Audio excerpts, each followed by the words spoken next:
म मदन घिमिरे। आज म गुन्डुको यो पाथिभरा माताको मन्दिरमा आएको छु। आज नवमीको दिन चाहिँ माताको दर्शन गर्न पाइन्छ। यो वर्ष दिनभरि चाहिँ बन्द हुन्छ, बाहिरबाट दर्शन गर्न पाइन्छ भने यो आज नवमीको दिन चाहिँ सबै भक्तजनले चाहिँ पाउमा दर्शन गर्न पाइन्छ।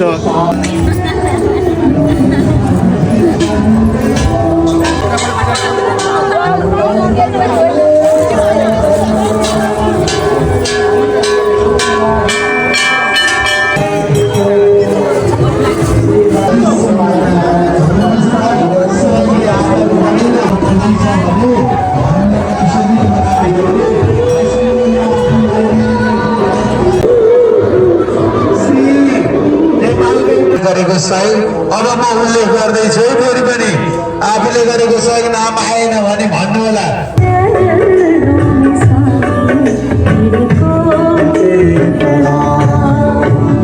सद्गुरुदेव महाराजको सनातन धर्मको